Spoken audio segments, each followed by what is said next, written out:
All right, welcome back. Yes, we're just going to review and perhaps preview what the ministerial nominees screening that's been done. We've got Mr. Mondo Bani here with us, the former second vice president of the NBA. Thank you for coming on this morning. Chamberlain, good morning.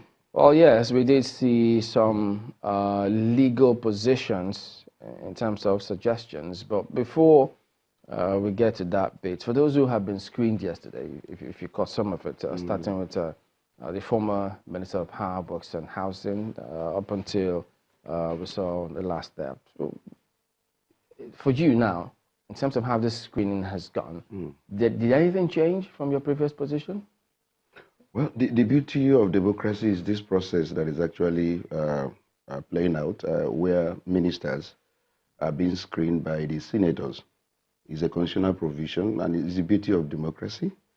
Now, whether anything has changed, the complaint, the only flaw in this process is this issue of non-assignment of portfolios, to the prospective ministers. One would have loved a situation where you are given a specific responsibility before you appear for the screening process, so that any question that will be directed at you by the senators will be with respect or regard to the ministry you have been assigned to. Do you think the senators had a problem with that? Yeah, most of them, maybe when they look at your CV, they will probably now begin to gaze, oh, maybe this is the area. But you know that there are so many lawyers now, for instance, in this particular list. So if you now zero your mind that all of them is probably are going to occupy the Ministry of Justice, you will now direct your questions to them with regards to issue or reforms in that particular sector. So it would have been better, and many persons have actually suggested it, so that it is better for us to assign portfolios to prospective ministers. So this is not the first time that position is being canvassed. So the question then is, so why didn't this Senate suggest that to the president, and then why didn't they find it necessary to do? I think there is a bill in process. That bill, I think, emanated from the House of Representatives, where it is suggested that such should be the practice from now onwards. But I don't think it has been passed into law and signed by the president. And so, as long as it's not yet a law, so the president may have looked at it and said, look, let's continue because the system. The thing is this: if you look at those who were screened yesterday, Mr. Babatunde Fashola, SAM, was screened based on his former position. That's so right. Many would think that, okay, maybe that's where he's going to go. But two particular ones now, Mr. Agba, for instance, Clemens Agba and Godi Iredi Agba as well, because of their background in the oil and gas sector, there were questions based on their CV, thinking that, well, you can't have two, and then we go for Uchi Oga to question concerning that particular area. So right. Are we going to have three people jostling for that particular position? So this is a clear challenge, and they don't seem to highlight some of these. Yeah, that is the issue, and I think that the president by now should have probably noticed that there is clearly a flaw in this process of probably sending ministers, blanket without any specific portfolio assigned. And so it puts the senators into a big problem. And that's why people are criticizing even the process, that those, questions that will actually put them on edge, are not being asked, and most of them also have been asked to bow and go. And that is in accordance with the rules of the. But we'll come to that. Rules or tradition? Oh, well, I think there is a rule. There is a rule. Is there a rule? Yes, there is a rule. I think they have it in their. I think they said it was a tradition. It's a tradition. It's a tradition. I thought there is a specific rule in the. They said it's a tradition. Before we go to some specifics, Chamberlain asked you about a former minister, and a number of them have also come questioned along the path of where they were offices they occupied before. That's right. Are you persuaded with their? It started with Malami, the former Attorney General. What he did that was very beautiful, and I think other ministers that have actually occupied ministerial position before now are also towing that line. He started by giving an account of what he has achieved in his ministry, and then the new direction that he wants to take if he's actually reappointed in that particular position. That is what others, like Fashola yesterday, when I also watched a bit of his this thing on the YouTube, he started by giving account of all the achievements in all the ministries, works, power, and then housing, and then now where he wants to take the ministry to in the next dispensation. So that actually is the way to go. If you are coming, as a minister, and you are very lucky to be renominated by the president, we want to know what you have achieved in your previous tenure, and then what you want to do if at all the president now reappoints you to that position. That's what's expected. But yes. Do you think Nigerians are convinced that they can take it to the next level? Well, looking at some of the answers they are generating, I mean, some of them are not satisfactory. And now, if you tell me that the issue of power still remains a mirage, with all the level we are in this particular country, then something is fundamentally wrong. Right. I still feel that we have not done much with regards to power, and so we need to do more. And it's not been free of controversy. Yes. Some of the nominees themselves, for instance, we spoke to Mr. Eteng the other day, talking about the emergence of Godi Jedi Agba. People still talking about how he emerged, how the infighting in APC crossover threw him up, and all of those. And then that's of Mr. Oga as well. Recently, there's been this talk out there about the records. They thought that why is he having some questions and answer, court cases, and such allegations of fraud leveled against him? And some people think, wait a minute, isn't there a question mark here? How did it end up there? I think that a lot of people need to have their facts right. Before you write. The social media has actually provided a platform where people can sit in their comfort zone, and then, write certain things that is clearly damaging against an individual. But it becomes more worrisome when the mainstream media, will probably begin to indulge what goes on in the social media. There is no truth whatsoever with regards to Uchoga you specifically mentioned. Uchoga is a young man that, if you look at his history, he has a very rich history and CV. He rose to the position of, I think, AGM, Assistant General Manager, within 10 years in Zenith Bank, and then entered into private business. And within a short time, he made a very huge success in that regard, and then now delve into politics. I was one of those that actually convinced him to enter into politics, especially with regards to my state, Abia. Because seeing how he has affected lives, I felt that, look, with him as a public officer, as a governor in my state, a lot of things would actually change. And we tried, and we are still trying before he now is nominated graciously by the president to be the minister representing Abia. There is no single truth whatsoever in all the allegations. So why is it resurfacing? Yeah, of course, it's resurfacing because when you enter into politics, you expect, you attract flies. You attract people who want to run you down without any truth. There's no single case against him anywhere in court. The particular case they are referring to was a particular allegation of a beautiful, a woman that had an allocation from the Ministry of Petroleum Resources and did not have the capacity. So somebody introduced him to Masters Energy, which is the company of Dr. Uche Samson Oga. What can you do for me, please? I have this allocation that is forthcoming, but I don't have the capacity. Then, of course, for you to get a permit to import, you must have evidence of a storage facility. So Uche was persuaded to help the woman because she's a widow, wrote and enter into what we call triput agreement, because that triput agreement is a condition you have to fulfill, that you have the storage facility in case you are given the permit to import.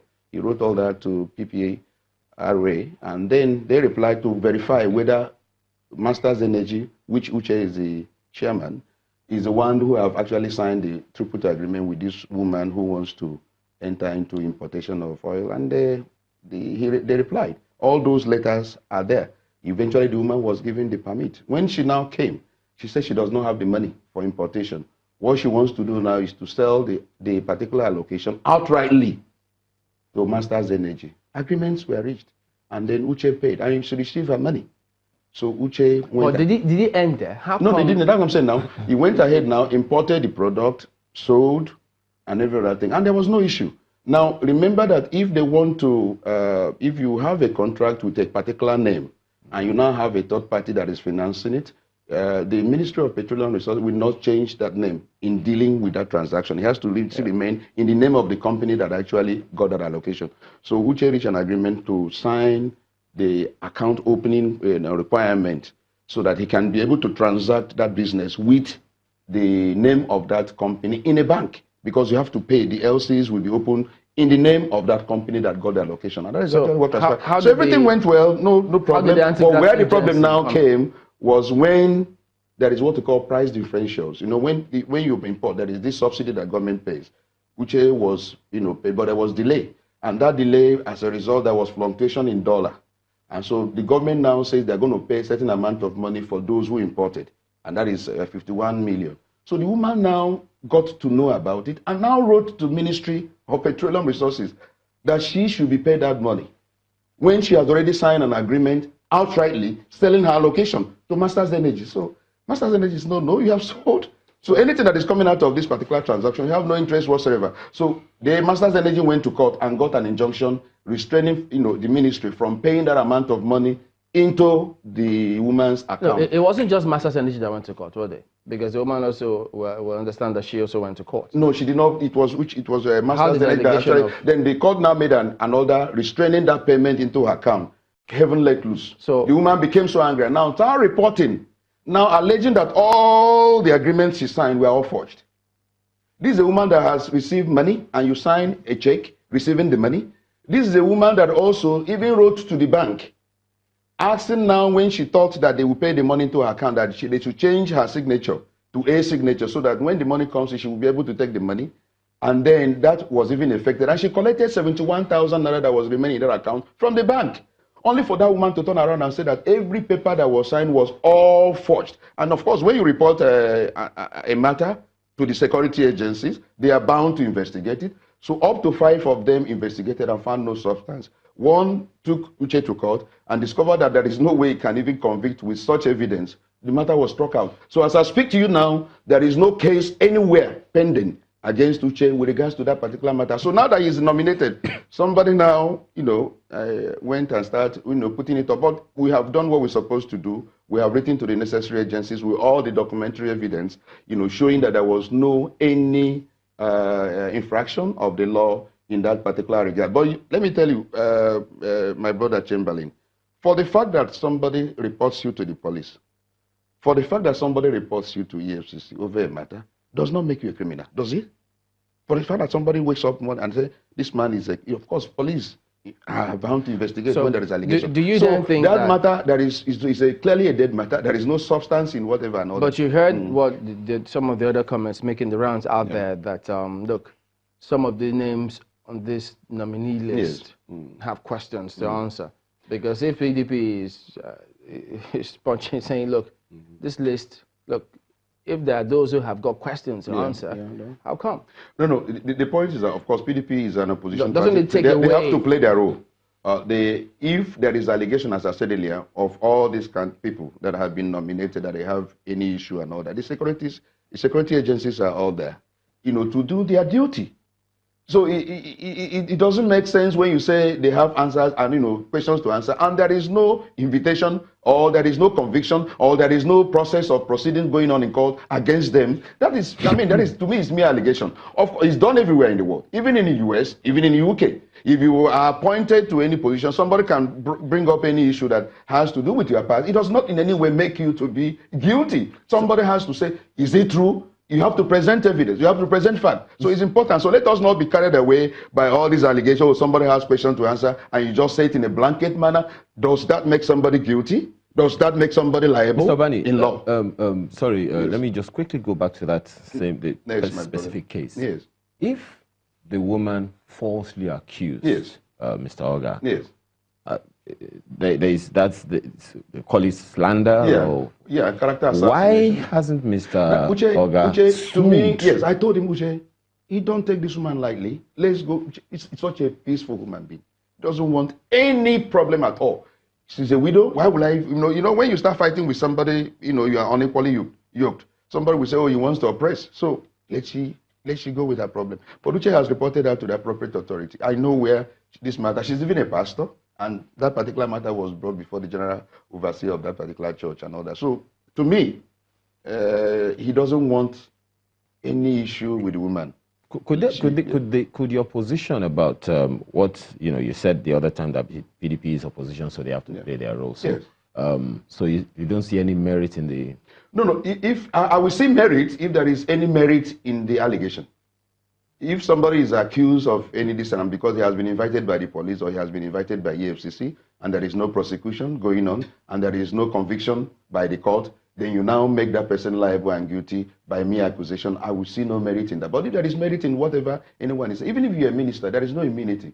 The only persons today that I know that have immunity over prosecution is that governor, deputy governor, president, and vice president. Even the senators do not have any legal immunity if they are alleged to have committed any crime. So what I'm trying to say is that if there is any evidence and merit in whatever allegation anyone is saying against any of the ministerial nominee, even if you are cleared, even if you are appointed a minister, the security agencies still have the power and right to go after you. So I don't, begin to, this speculation that is going on, this allegation, all of them are EFCC candidates and all that. You should submit the list to EFCC. And to me, someone listening the opposition to you, have to play their role. Someone listening to you right now. Wrong with that. Someone listening to you right now, Mr. Obani, will probably say, okay, maybe it's because you are a member of a political party, the APC, or you have some interest there. That's why you're talking like this. What I'm trying to say, if there is merit, is very important.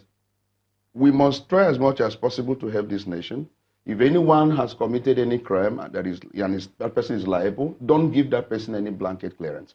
Whether he's a member of the political party, I don't believe in that. That when you move over to any political party, all your sins are forgiven. It is a particular philosophy I do not like. So if there is any merit or there is substance in allegation against any candidate, for God's sake, let the security agencies rise up to the occasion and get the person arrested and get the person investigated and prosecuted. But I will not in any way begin to join the mob mentality. Oh, this person is an EFCC candidate. When there is no investigation that has been carried out and the person has been found liable, I won't join that. At this level of my education, I should be able to help educate people. I'm a lawyer of up to 30 years standing. I was called to bar 1990, so I should be able to know when somebody is liable. I should be able to know when somebody is an ex-convict. I should be able to know when somebody, supposed not to be appointed to a minister in the Federal Republic of Nigeria, because there must be a conviction. And if there is no conviction whatsoever, if there is any prosecution going on, so to me, even if prosecution is going on and there's no conviction, you are still, innocent until the contrary is proved. That is the position of the law, and that applies to PDP. That is also applied to APC. I speak for the country.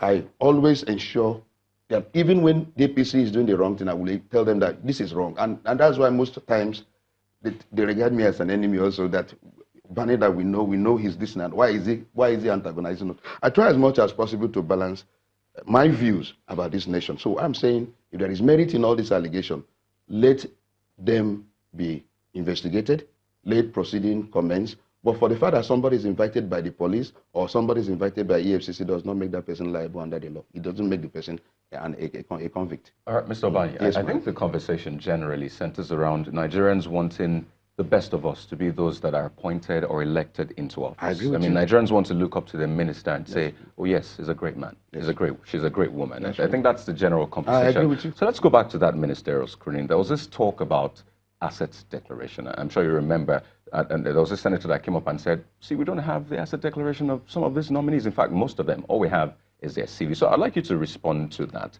What role does that play in this screening process? Now the issue of asset declaration, the position of the law is that you cannot start acting in any position today as a public officer if you have not in any way declared your assets. In other words, for the fact that you are even a nominee who has not actually been cleared, no Senate has actually asked them to go. I think after all the entire process, there will be either a voice vote in order to now say this person qualifies. For now, it is the blanket. So all of them are advised, including my own candidate, I have advised, please fill the form and make sure you submit. For the fact that you have not submitted, you have not started acting, the only illegality comes in when you have now occupied that position and there is no form, the declaration form submitted to the Bureau. For now, there is no illegality yet, but they have to do it. But if you start acting in a position without filling that form. That is where the crime. Well, I mean, that is where. So you don't think that they should have done it to clear any doubts? They are just, you know, some of them were just informed a few days ago that you're going to be a ministerial nominee and all that. So what they do is to go to Abuja and do all that. They have not committed any infraction of the law. They have not started acting as the minister yet. Now, saying that today there will be a voice vote confirmation, do you think that this process merits that? Do you think it has been, you know, done well enough to say that, you know what, we have done this conclusively, so yes, whatever is coming out of this is good? You also watch the process. You also watch the proceeding.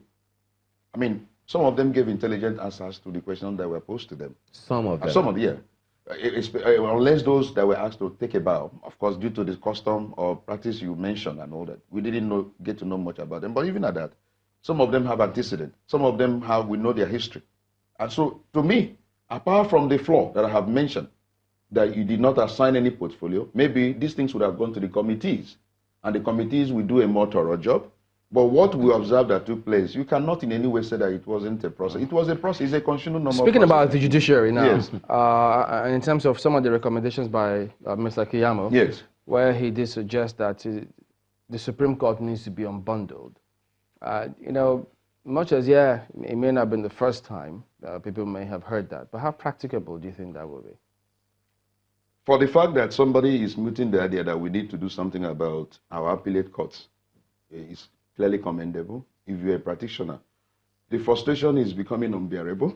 For the Supreme Court, the CJN, former CJN, Justice Onogen, before he left, I said the earliest date you can get in the Supreme Court for now is 2022, I think 2022, 2023. In other words, if your matter is pending before the Supreme Court, forget about any date in 2019, 2020, 2021, until 2022, that's when you begin to probably get a hearing date. And that speaks volume, because justice delayed is justice denied. So anyone that comes to take a practical look at what is going on with our appellate jurisdiction and begin to make suggestions on the way out, to me, that person should not be vilified, rather be commended. The suggestion that Festus Keyamo's SAN made is not peculiar. He wasn't the first to say it. Even in the 2014 National Conference, that suggestion was mooted, that we need to actually unbundle Nigeria, including the Supreme Court, yes. Is this likely going to be, just hold on, let's jump in there. Yes. Will there, because those who say, whoa, if he's already spoken too much about this, what he wants to do, yes. We don't think we want this idea. Yes. So, Mr. Kayamo, please, you will not be AGF. Please go somewhere else. We'll put you somewhere else, now that we know this. I'm not here to make recommendations, but if you ask me, I would rather want somebody that will want to find a solution to some of our intractable problems in the administration of justice generally in Nigeria. Kenyans have gotten it right. Most smaller countries in Africa have gotten it right. Issue of justice delivery, they've gotten it right. But we are still How did they get it right? Because they sacked the president? Not sacking now. The reforms. Somebody has said, must every matter in this country end up at the Supreme Court? Even matter that start out, in a small village like Awomuku, where I come from, in Ikuano, in a customary court somewhere in Ikuano there, we end up at the Supreme Court. Why don't we do it in such a manner that some of the cases will end at the Court of Appeal, and that the only matter you now take to the Supreme Court are constitutional matters? It's been suggested. And I think that is a very bright idea, because the Supreme Court justices today in Nigeria are the busiest ever in the world, because every matter ends up at the Supreme Court. Why don't we now make some of the cases contract, matrimonial, land matters, and all that, all already decided cases to end at Court of Appeal? Then all those other cases like murder, that involves capital punishment and political cases to end at the Supreme Court. You need a constitutional amendment to that. Do they need a nominee to remind them? Because if you say they need a constitutional amendment, why can't the National Assembly do that without waiting for a nominee? I think it can come from any angle. It can come from the executive, and the executive is the one making that suggestion. And it can come from National Assembly. It can also come from National Assembly, but I think that there must be that synergy. The synergy is that we must... So they are beholden to the president. Beautiful. We must see what does Mr. President like, so we must do it. We must unbundle That's what you're suggesting. We must unbundle Nigeria. And that is very critical to me, including the Supreme Court. Whichever way the practicality will come, yes. Are they, by your submission, yes, are they beholden to the president or to the executive saying, well, if they are not vowed to this recommendation, now this amendment, we don't think we should toe or follow that path? Ask that question again. If they from your submissions. Yes. You said it can come from National Assembly. It can come from the National Assembly. So it does that then suggest... Even you as an individual can make that Does that then suggest yes. that if they know that, are they looking to see if the executive will be in line with what they want to do about matters like the Supreme Court? Beautiful. I think so, because actually the Supreme Court, falls into the third arm. And they don't... They're supposed to be independent. Beautiful. They're not to be seen. Most times, they're not the one that even do some of the things that happens to them in terms of reform. The reform comes from the executive. The reforms come from the legislative assembly. So if this suggestion is coming from somebody now who's a prospective member of the executive, to me, it's good. And I think the legislators were so happy with that suggestion. So please, before I leave, before we leave here, let's try as much as possible to unbundle Nigeria in every respect. The way Nigeria is presently structured, Mr. Bani, the over-centralization is not helping us to be efficient at all. Is the former second vice president of the NBA. Thank you for coming on this morning. It's my pleasure. Thank you. Back in a moment, we'll look at some more recommendations from the nominees and what is the reality. That will be in a moment. Don't go away.